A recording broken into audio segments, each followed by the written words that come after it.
Hi everyone, thanks for joining. Very much welcome. I'll give everyone a few seconds to join our webinar today, but thank you for joining. Hope your week is going well. Hi everyone, can see more people joining, so I'll just give everyone a few seconds to make their way. Hi, wherever you are in the world. Hopefully it's not as grey and dismal as it is here. How about where you are, Alexandra? It's quite sunny, actually. Is it quite sunny? But you're in, where are you based? I am in Rotterdam, in the Netherlands, and it's okay, a very beautiful sunny day for a change. That's all right. Don't rub it in. Don't rub it in too much. Cool. Hi, everyone. You can see we've got just a few more people joining, so I'll give everyone a few more seconds. Let everyone settle in, grab a coffee, tea, whatever you normally drink on a Wednesday, and then we'll kick off at 2 minutes past. This session is being recorded, by the way, so if there's any bits that you wanted to rewatch, bits that maybe you want to play back and fully understand and digest, you'll get the recording after this as well. Oh, so I see we've got a good number of people now. So I think we'll kick off because we've got a fair amount to get through. So first of all, welcome, as I said at the beginning. Thank you for joining us today on this Wednesday in March. Can't believe we're already in March, but we are already. I'm Ian from Unibuddy, and here's my colleague Alexandra from Erasmus School of Economics. Hi, Alexandra. I will get you to introduce yourself properly in a second, but just to set some context about the session today. So the title is How to Influence Student Conversations Beyond Your Website. And essentially the key theme is to look at how can you generate more leads and how can you engage with those leads right at the top of the funnel. So we're talking at the stage where perhaps they've not even clicked on your website yet. They've maybe not even heard of you in some scenarios. How do you actually engage with those students and get them to connect with you, visit your website, get them interested in the university? So that's the sort of students we're focusing on today, how you can reach those and engage with them. And Alexandra is going to share all their top tips, advice, best practice around that.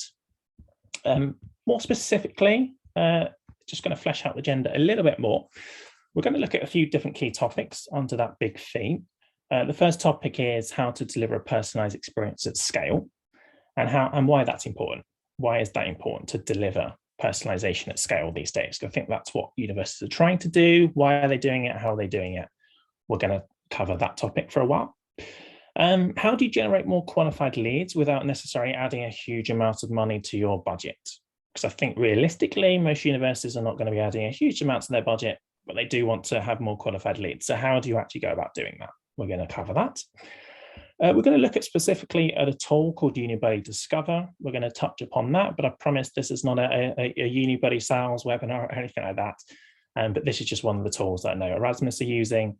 So we're going to touch upon that, what it is, how you've been using it, and also how you can use conversations at the top of the funnel to connect with those harder to reach students, whether you're looking to connect with students from a new region or a new market, or perhaps trying to reach students from a particular social or economic background, and how you can do that with sort of more conversational marketing. So those are the key themes that we'll be focusing on today. The webinar is going to be about 45 minutes, and then we'll leave some time at the end for questions. And I believe Alexandra will give your details afterwards as well, if anyone wants to contact you directly to follow up on any of the points that you make. So I'll just introduce myself very quickly, but then the real star of the show is Alexandra, so we'll then focus on you. So I'm Ian, one of the customer success managers at Unibuddy. So I work with a large proportion of our customer base to implement and use our product to achieve their strategic aims. Whether that's generating more students, converting more students, having a more diverse pool of students, essentially that's my role to help them do that with the Unibuddy product.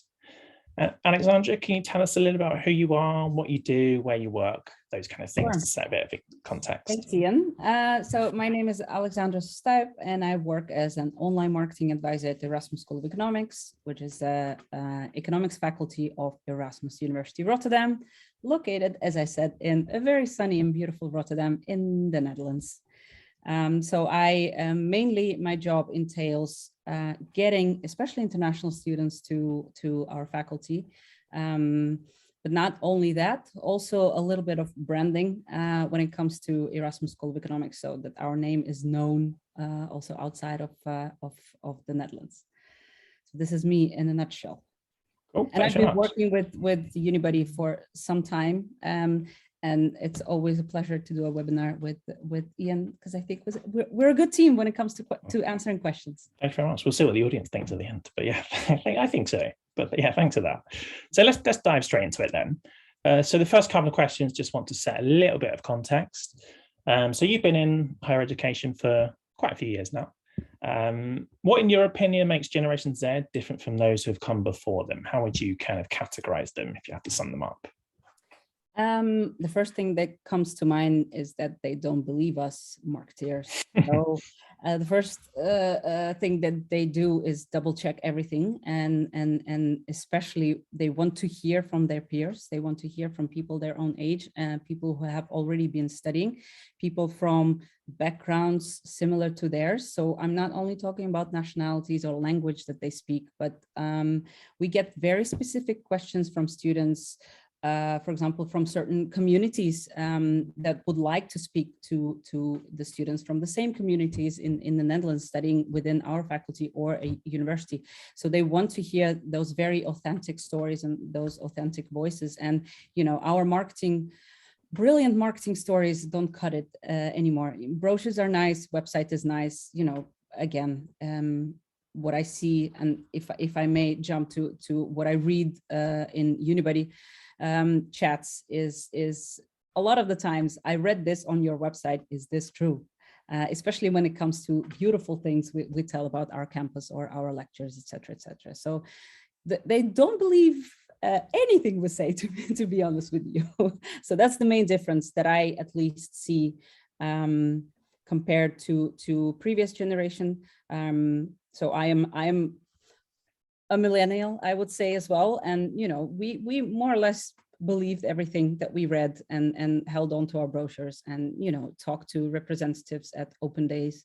And right now we have to have students there all the time, and not just only like Dutch students who study there, but we have to make sure that most of the groups that study with us are fairly represented, because otherwise, you know, we're missing opportunities there. So I guess that's the main one. So they're a little bit less trusting. They kind of tend to block ads. They don't like ads. They're a bit harder to reach. I guess it's a little bit like science society in general. Like if I'm booking a holiday, a hotel, I'm not just going to trust what they say on their website. Nope. I'm going to look at the reviews. I'm going to trust people that have actually been there before. And I guess it's exactly the same principle with how students are now. And you will filter, right? You don't just look at the reviews of everyone. When I travel, I look at the reviews of families. If I travel with my family, or if I travel for work, I always read those reviews that are work related, or people who travel for work as well. So this is what I see on our end as well. So they don't just look at any student.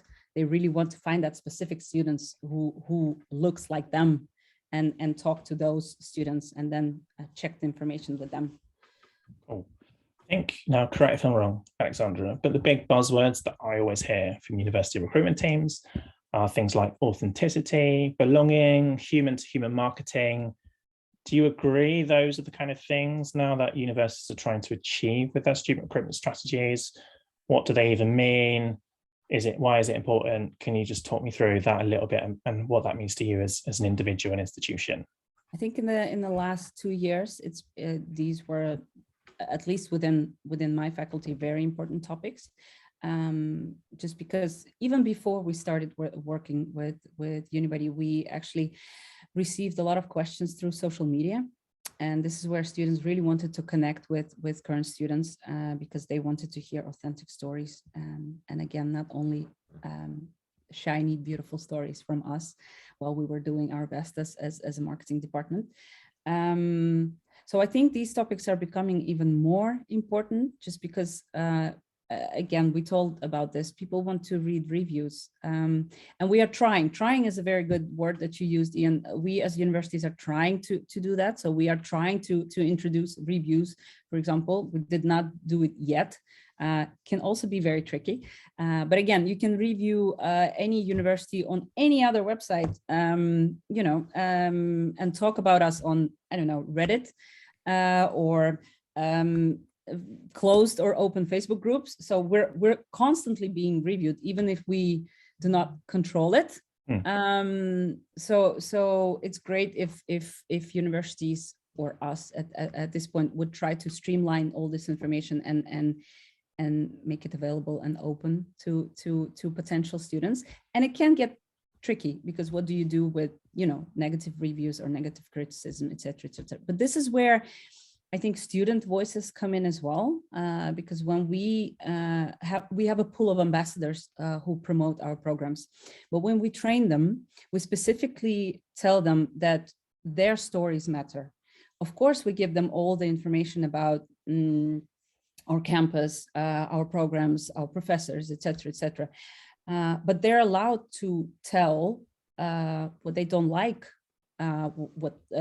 about us, what they struggle with, because this is the reality. You cannot just create a beautiful and authentic picture of studying in the Netherlands. And so, you know, I've seen stories again on social media or on Unibuddy when our students say, listen, the weather is not great. And as I told you today, this beautiful sunny weather is not seen very often here in the Netherlands. And a lot of students from South America struggle with it, and we know it.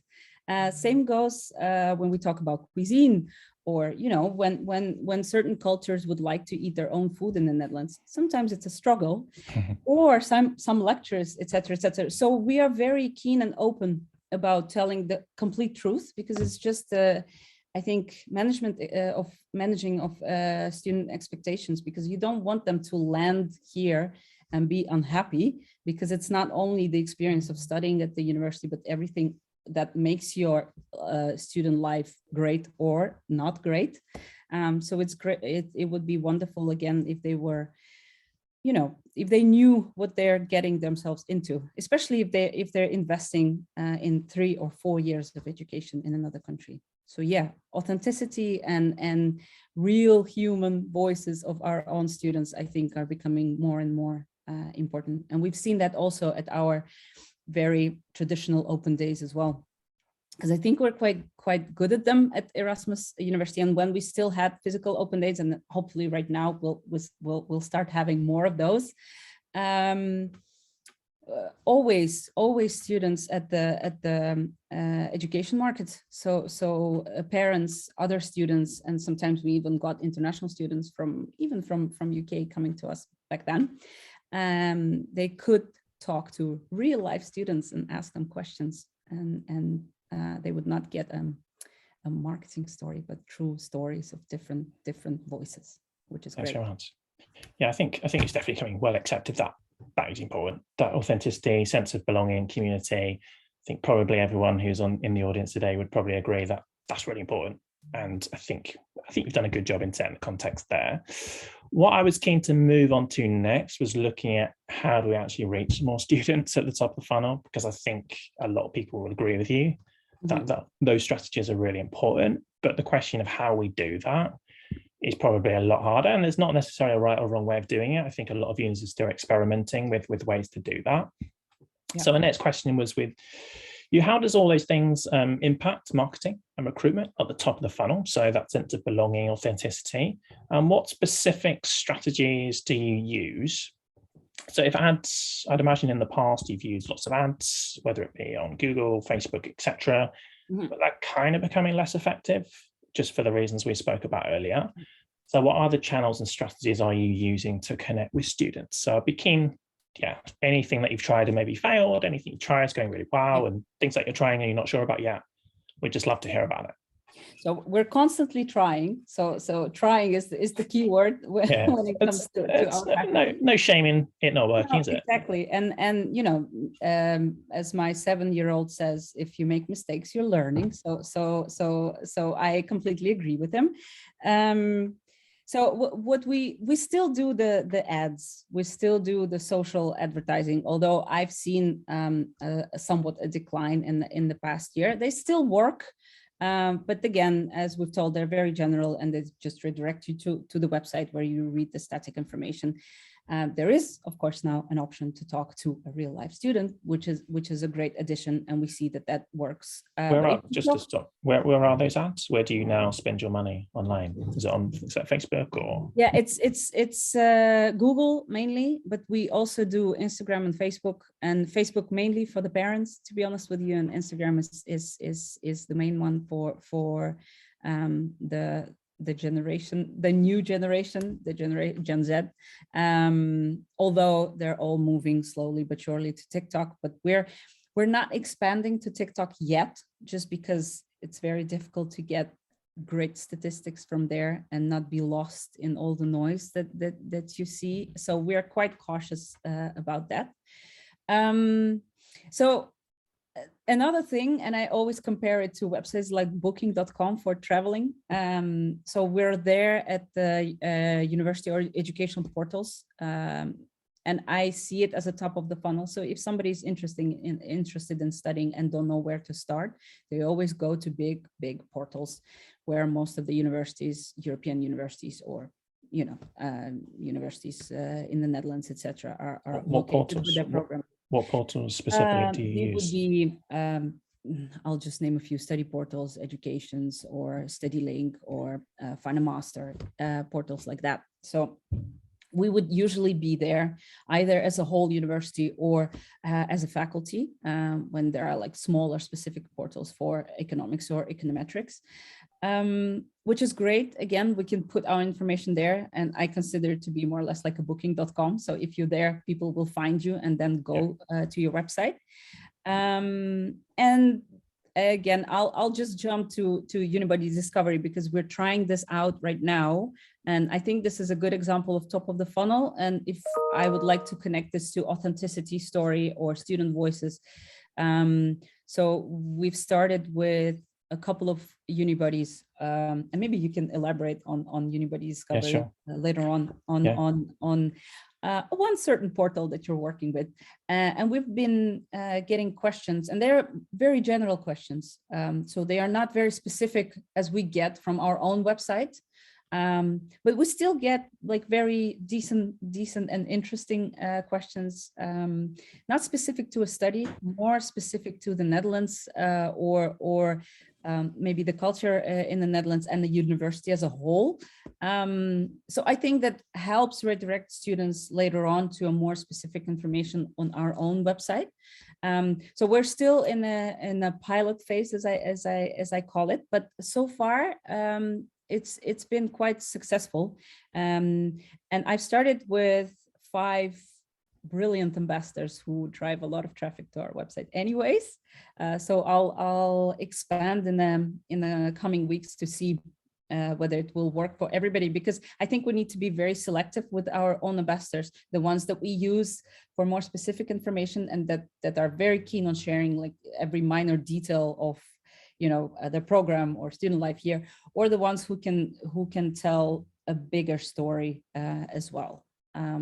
So these are the main things. And social media is still a very important thing, especially in certain target countries. So for example, for Indonesian students, we need to be there on Instagram.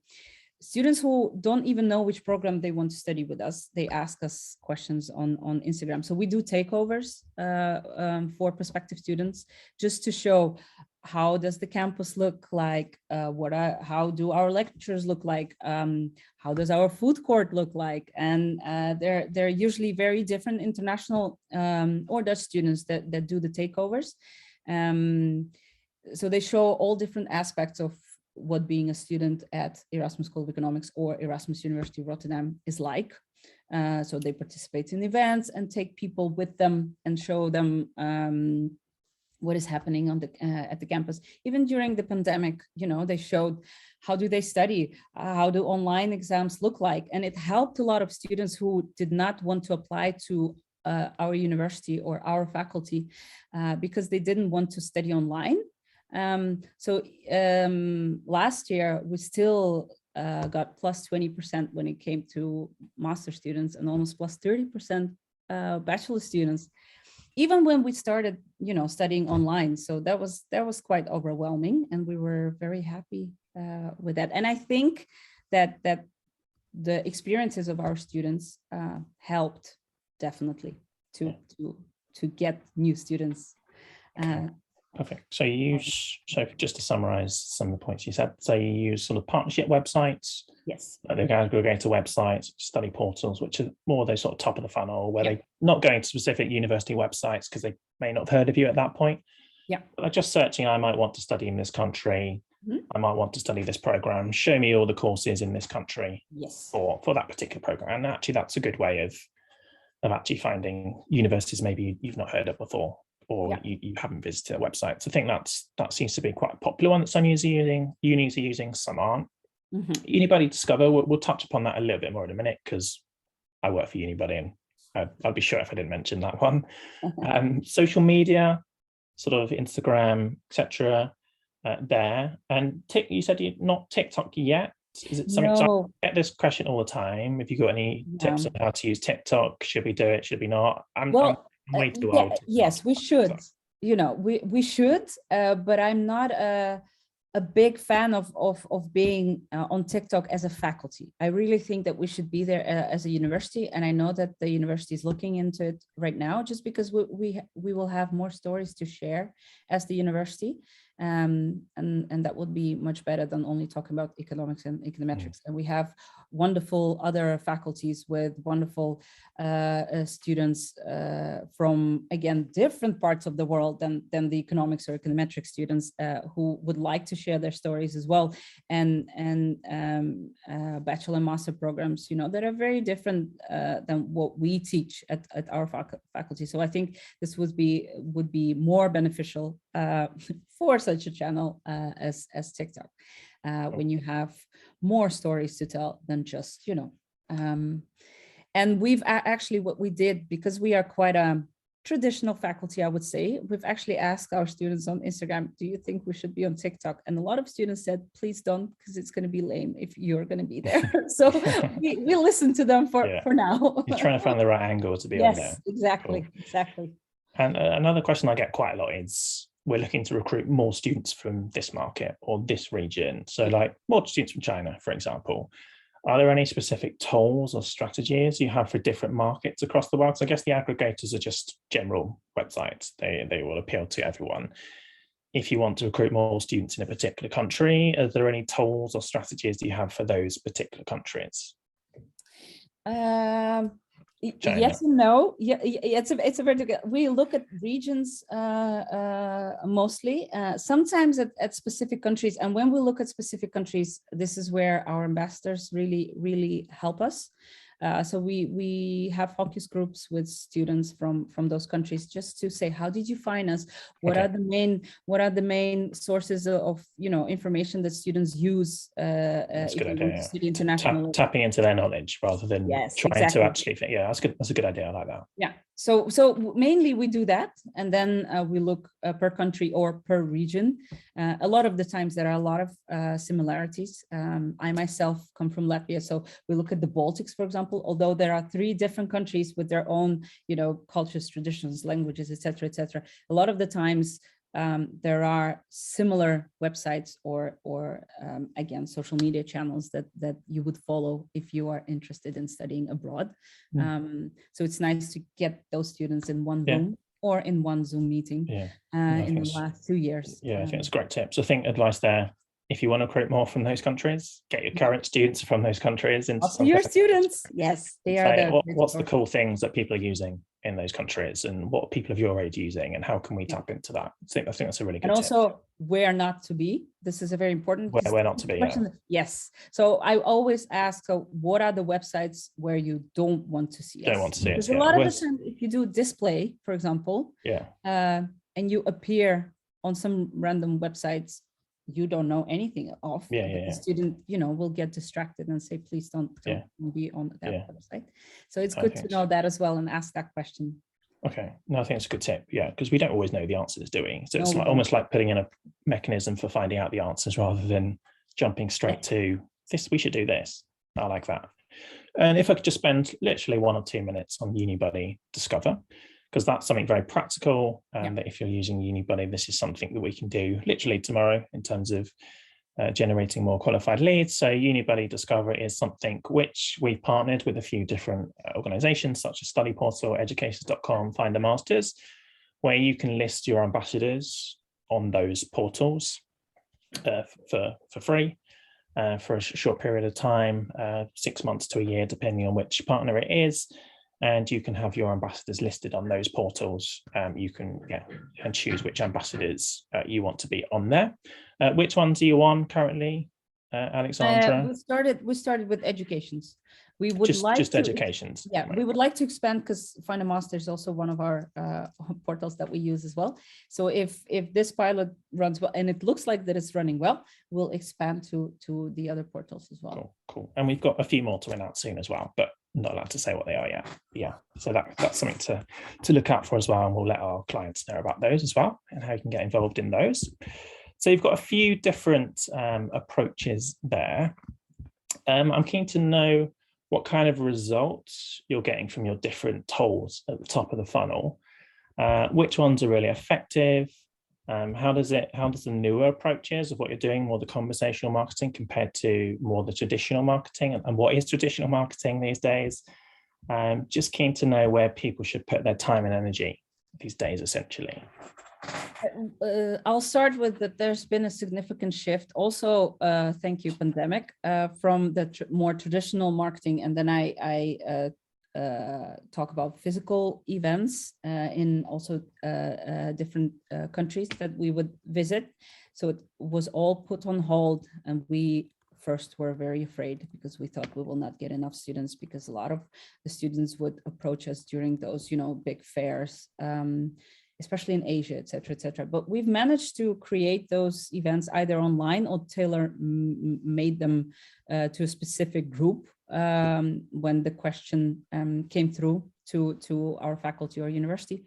And I think because online you're able to do it much faster, and you don't have to travel, and you can again make it to a very specific group with their own specific question. We've started like a series of webinars that helped us tremendously. We're still going to do the traditional one. So open days are here to stay, and we are all very happy that we are reintroducing them as physical events very shortly, because everybody missed that personal contact, and everybody is, let's be honest, very tired of everything online. But I think the combination, because we've seen during our open days, for example, that the international students were able to participate without coming to our campus. So blended events, I think, are going to be the future. And at least at our faculty, we're trying to combine both. So if there's a physical event happening on campus, we'll try to do either Unibuddy Live at the same moment, with a couple of international students answering the questions, and admission staff on site as well, to be able to answer all the questions. At the same moment, we'll do the Instagram or Facebook takeover, where you'll be guided through the campus. You'll see all of the ins and outs of social life, student waking up and cycling to the university, just to see a difference of culture, et cetera. So I think the combination really works.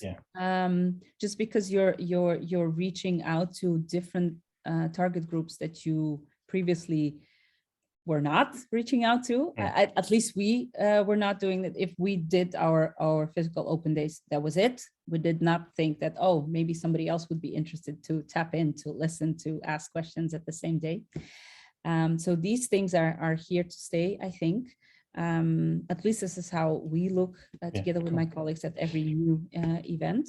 Cool. Have you got percentages of what? I know you sort of said it's all kind of intertangled and it's hard to unpack because it's a sort of. Do you have kind of rough percentages? We say X amount coming from ads still, X amount coming from some of our Discover partners, X amount coming from events. I know that's put you on the spot a little bit, but any sort of rough? No, it's sort of idea on that.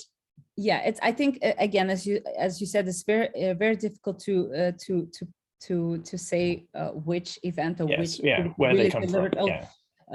But I think just two general ones: online 70%, offline events right now 30%, just because it's only the Netherlands that we're talking about. And these are very rough numbers on the top of my head. Yeah, that's great to get an idea. Just to get the idea again. And when I talk about, let's forget for a minute, I know it's the main topic, but the top of the funnel, and let's talk about what really converts or delivers the students at the end. And these are really the conversations with our students. We've done the math in the last 3 years, I think, especially for our international programs, and for some programs, especially difficult ones that people don't know about in different countries. We have a program, bachelor program, which is a double degree actually in economics and econometrics, and it's 4 years. And you know, in a lot of countries, people don't know what econometrics is, so you'll have to explain a lot. So because of the conversations of the students, students who talk to a Unibuddy or an ambassador at the physical event, which is more difficult to track, by the way, 40% of them will definitely start studying with us in September, and that's a huge number. But again, it's a small scale program, which raises a lot of questions, but 40% is a huge number. And if we talk about other programs, it varies. If for example, I would talk about Unibuddy and personal voices of students from 13 to 23, sometimes 30%. But there's this one program that we were all very astonished about, which gave that's an amazing number. Yeah. Because that's, I mean, you could get millions of leads, but if you don't convert them, ultimately it's pointless, really. Just on this final sort of cost versus benefit ratio, and again, don't expect to know firm figures, but how do you kind of split the budget? Like X amount goes on ads, X amount goes on peer-to-peer, X amount goes on events. Any sort of rough idea? Because I mean, is there a good ratio of you think people should be spending X amount of their budget on events, X amount on ads, or I think any tips around that?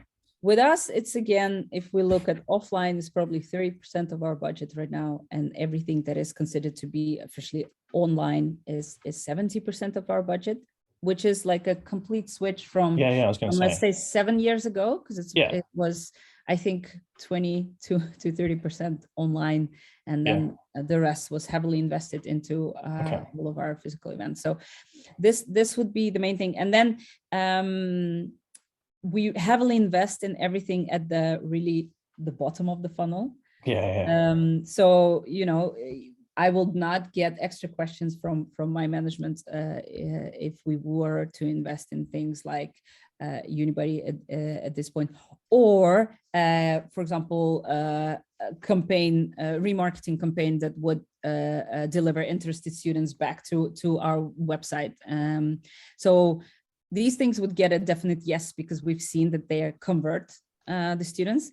And then those that are more at the top of the funnel, they need more convincing. So usually these would you know, struggle for budget the most and need more work from my side. Yes. Exactly. Interesting.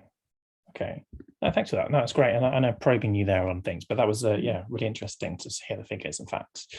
So next question, which is now more about personalization. So one of the most challenging parts of any recruiter or marketing role is scaling the personalization, the personal touch.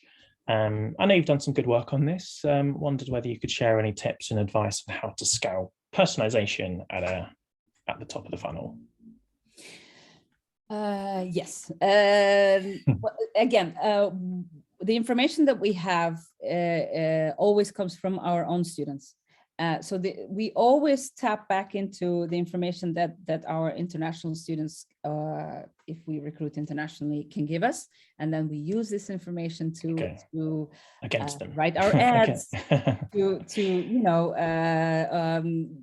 what do we show on social media, for example, or you know, so it's always tapping back into the knowledge bank that we have, never forgetting our own students. And in this case, for me, it's very easy because I run the online student project, so the Unibuddy project, and I also talk to other student ambassadors who are mostly representing us at the physical events. So I can very quickly make a focus group. If it's online, it's even faster than it's becoming much easier to tap into it. And another thing I still have to mention, and I know you told me not to promote Unibody too much, but I do use it. It's the inside option within the Unibody platform. Yeah. So what we look at, especially when we send out like massive mailings to, you know, people who've subscribed to several programs of ours and are not really sure that they're technically on top of our funnel. So I look at the countries. And I look at the general questions that they ask. So of course, we would get certain countries that are more interested in scholarships, tuition fees, possibility to work at the campus. And I see it right away in the insights and the statistics. So I'll communicate it to my colleagues who would write the newsletters. Again, same goes for just reading the conversations. I cannot say because I have too many ambassadors right now, but in the beginning, I read everything. So right now I read a couple of times a week. And if there are brilliant conversations or questions being answered, and I think, bingo, this is something that we need to have, for example, on an educational platform, because it will attract more students to our own website, or obviously information on our website is not clear. We need to change it because too many questions were raised about this. I'll send the conversations anonymized, of course, to my colleagues who either will change information on the website or will amend the information we put out there in our ads or anything else. So we heavily use everything we can get our hands on, really. At the bottom and top of the funnel. Yeah, I think personalization is very unique to individual universities, because what they want to know about that uni might be very different to that uni. But I think the approaches that you mentioned there, like speaking to your students about what is it that attracted you here, what things did you want to know, how can we personalize it more for the next cohort, using the data in Unibody as well to understand what students are asking in their early conversations, and then using that to tweak your marketing campaigns, your approaches. And I guess the tools that you use to do that as well is very much a bit trial and error. And kind of, again, speaking to students like, would it be really naff if we went on TikTok? Or would it be really cool? Should we use that tool? I know Facebook these days, it's kind of like a no-no, isn't it? A lot of students say that's not where students are being these days. So using that kind of thing. And I guess Unibody Discover, that's probably the key thing that we're doing at Unibody to help universities personalize things at the top of the funnel, where you can have a presence on education.com, UCAS, Find the Masters, but you can now actually have your ambassadors on there as well, rather than just a list of courses or a list of anything else. So I guess that's what we're doing to try and help you personalize things at scale by giving you that data and the students to be on there. And I think I really like your suggestions of speaking to your students and getting their insights and thoughts, because they're the ones who we're trying to reach, essentially, that kind of age group. This is what I did with Unibody Discovery, by the way. I did not roll it out right away. So I talked to my ambassadors first, and I said, okay, first of all, I want to know who's comfortable being there and getting top of the funnel questions, and also approached individuals that I thought would be very good at it, because we need to be cautious with that as well, because students that are there need to feel comfortable with you know what they're doing. And at one point they subscribe to be a Unibody on our website and not necessarily on the bigger platforms. So I think that this that it needs to be done. The talk with them needs to be done, and it also has to come from them. They have to be very comfortable in you know, showing their faces on the booking.com of educational world. Thank you.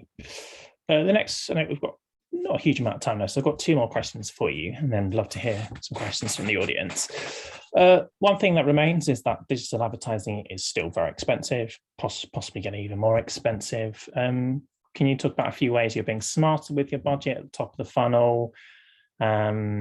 Because that seems to be where a huge amount of money is still being spent. Are you spending more on certain things now, less? Have you, any sort of tips or advice you have around making that budget go further, essentially?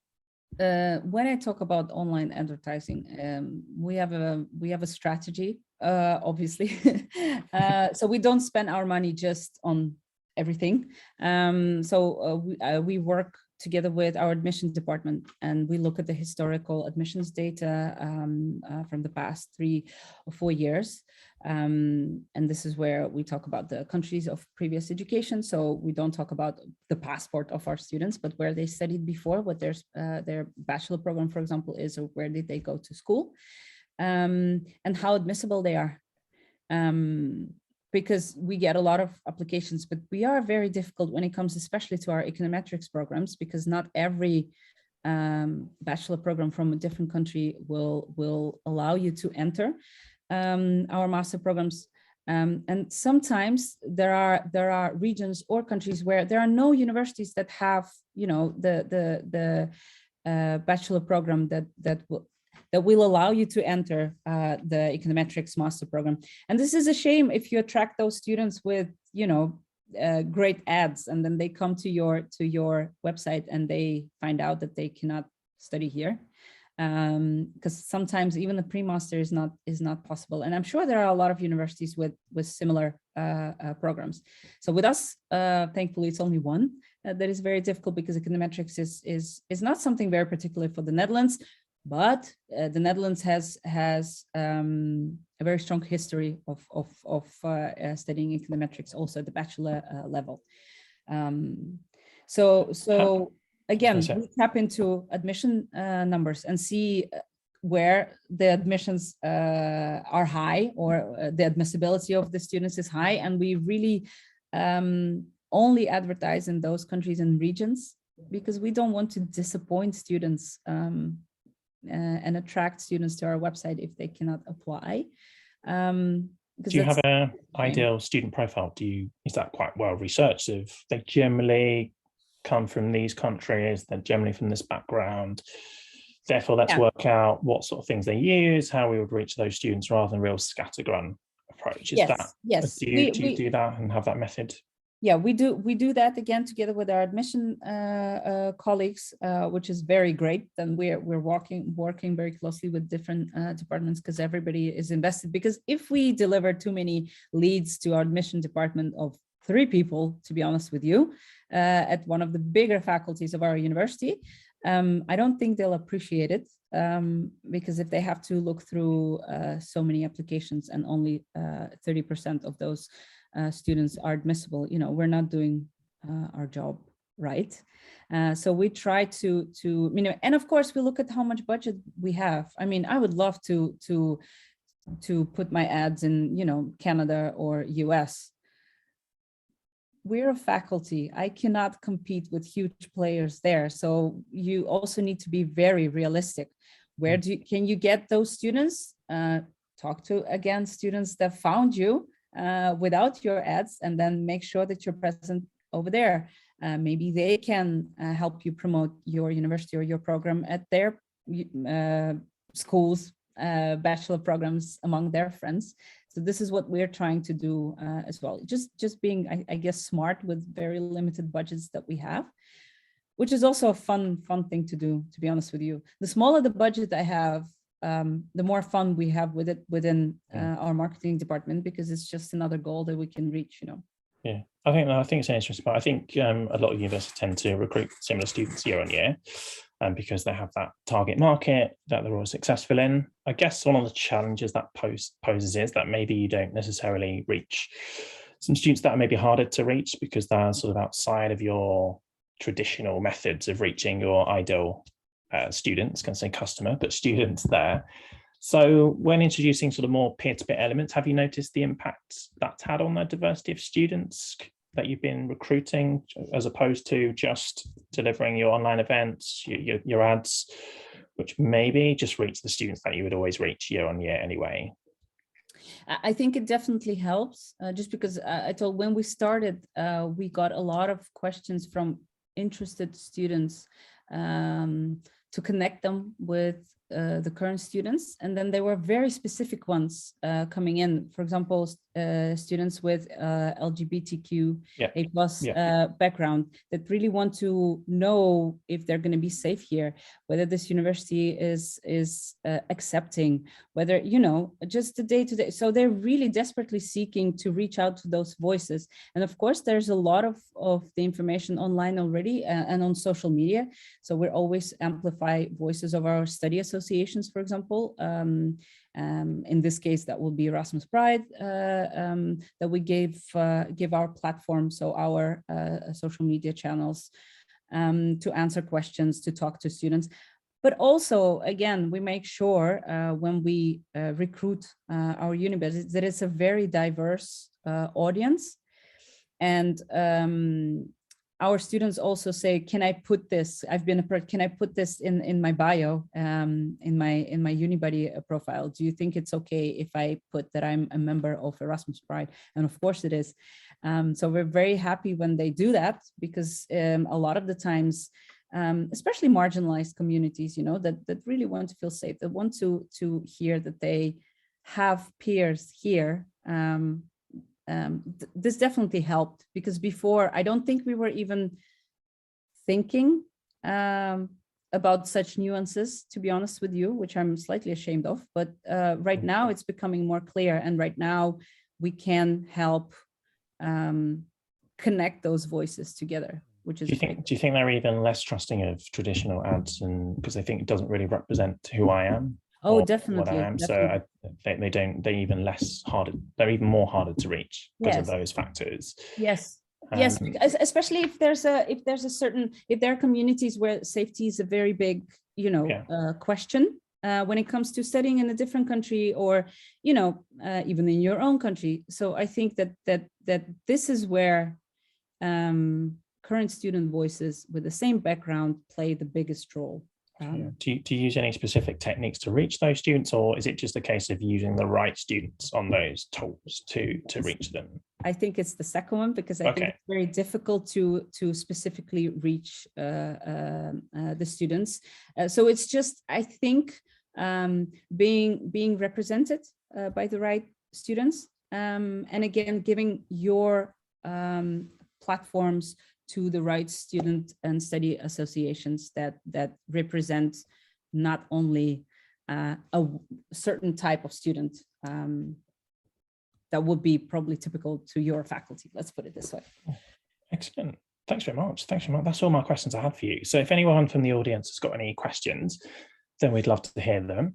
I guess if I could just ask you, Alexandra, maybe just to sum up the overall question of how do we reach more students at the top of the funnel? How do we engage with them? What would be your top 3 tips of things to use, things to do, things to not do? Put you on the spot again there, but I'm sure you have a great answer for us. I think the most important is first of all, think of who you want to reach. Try to be more specific, and then talk to your current students that represent that group. Yeah. So don't go too scattergun. Yeah. Yes, because this is where you start. Because if you know, again, as I told before, if you just try to reach everybody, you're probably going to reach nobody. So try to be as specific as possible. So talk to your admission colleagues, because that information is golden and it helps.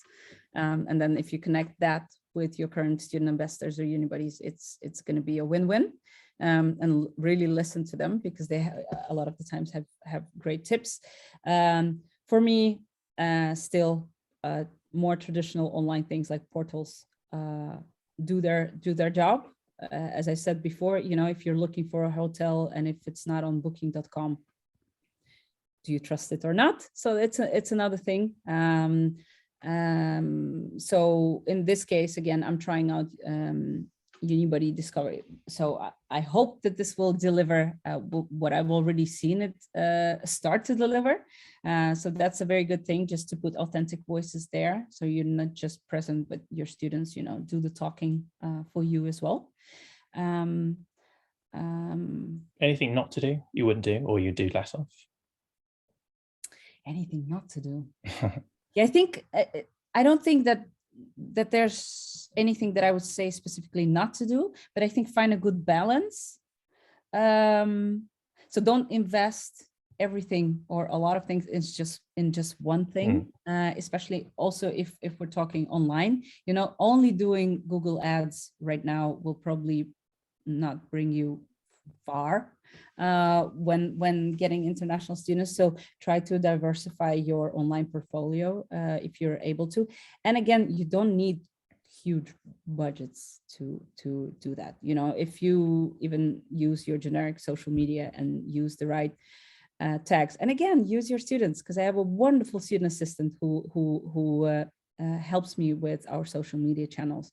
And a lot of the time when I come to her and say, let's post this because it will attract students, she says, let's, you know, sit together and I'll tell you what you really want. Sounds very diplomatic. I need to be reminded. So, yeah. So let's talk about that. Exactly. So I think these three. Okay. No, I think it was a great three. Yeah, I think it's a great three. Yeah, thanks very much. Yeah, it looks like we've answered all of the questions from the audience. But I think, I think we've got one actually. Can you please repeat which study portals do you use? I think you mean the Discover portals. So could you just remind everyone what portals like Aggregator websites you use? You said study portals is one of them. Study that portals you use. is one, educations is another one. Educations.com, educations.com. We've used Keystone as well. StudyLink is another one that we used. Let me think. Find a Master is a good one, especially for our master programs.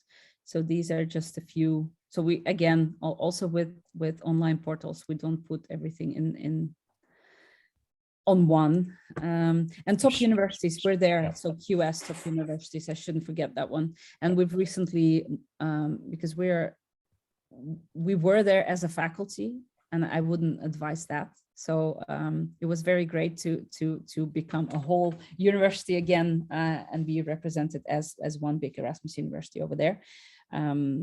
So yeah, is that a big part of your budget? How much would you spend? I don't expect you to say numbers, but just percentage wise, is it quite a big part of the budget you spend on that?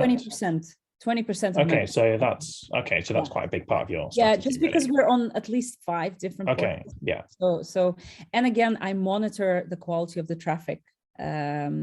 So we don't work with portals and we don't on a lead basis. We look more at the soft conversions on our website. So I see how many referrals are there to our website, you know, how many pages did they look at, did they engage with Unibuddy, for example, or I don't know, subscribe to our newsletter, etc., etc. So I always evaluate at the end of the year, drop portals that do not work, start pilots with new portals, because you know there are so many of them. So you just have to monitor all the statistics very closely. I think that's the hard thing. I think it goes back to your first point. Depends what markets you want to reach, because there might be better. I know there's specific ones if you want to reach more students in China or US. Yes, definitely. You've got specific portals there. Whereas if you don't want to recruit many students from this country, then you probably won't want to use that one. So I think that's probably the starting point of working out where you want to spend your budget. Excuse me, and which portals are best to use. Hope that answers your question. I'll just give it a few more seconds if anyone's got any more questions, but just to sort of summarize that, we will send out the recording to everyone that's attended today, so you can rewatch any of the points from Alexandra. I believe if Alexandra's happy, we will send out your contact details as well. Sure. If you've got any questions that you'd like to just expand on or share ideas or thoughts, we will share the contact details as well. Yeah. Cool. And I think that's the end of all the questions we've had. So yeah, thanks very much for attending, everyone. We'll send out that recording in due course from our events team. And I forgot one last question there. Just thank you very much. And yeah, thanks everyone. Enjoy the rest of your day. Speak to you soon. Bye. Bye everyone. Bye. Thank you. Bye.